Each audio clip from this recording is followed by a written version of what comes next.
Birsa Munda, a valiant freedom fighter from the Munda tribe, was the core mind behind the millenarian movement that arose in the Bihar and Jharkhand belt in the early 19th century under the British colonization. Known as Dharti Abba or the Earth Father, Birsa Munda stressed the need of the tribals to study their own religion and not forget their ancestral roots. He influenced his people to realize the importance of owning their land and asserting their rights upon them.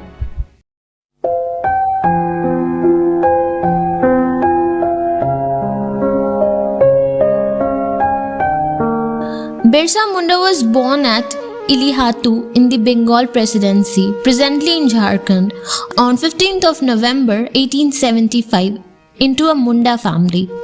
He was born on Thursday and was named after the day of his birth according to the Munda custom.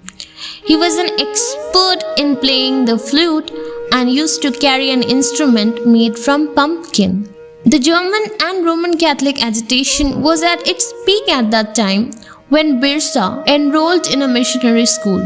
As a result, Birsa converted to Christianity to join German mission school, since it was compulsory to convert to Christianity to join the schools, and was renamed as Birsa David, which he later changed to Birsa Daud. His father soon withdrew him from the missionary school.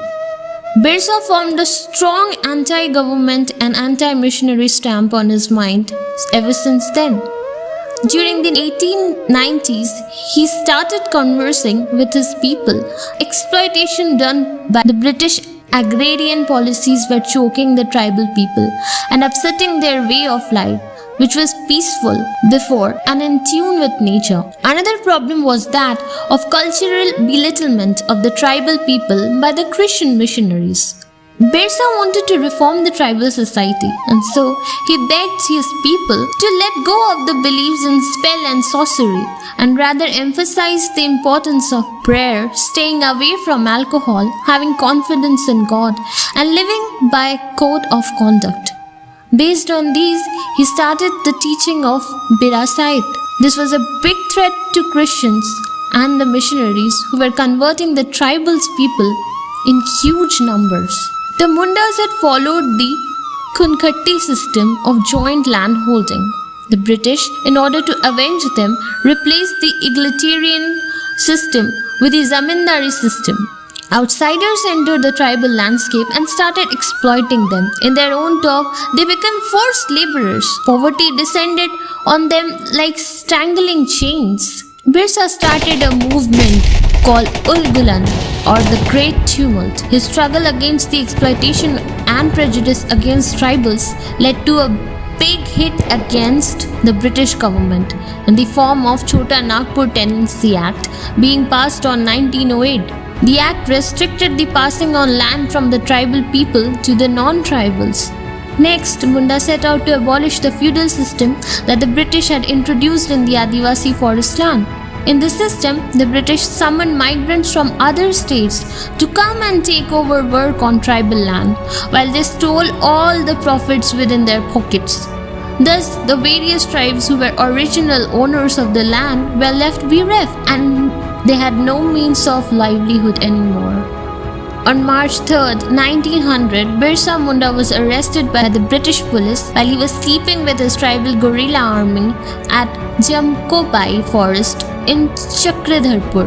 He died in Ranchi jail on June 9, 1900 at the mere age of 25. Authorities claimed he died of cholera, although this is strongly doubted. Birsa Munda was not privileged, but he was brave, young, and full of spirits to contribute the righteousness to his people that many people still couldn't do back then.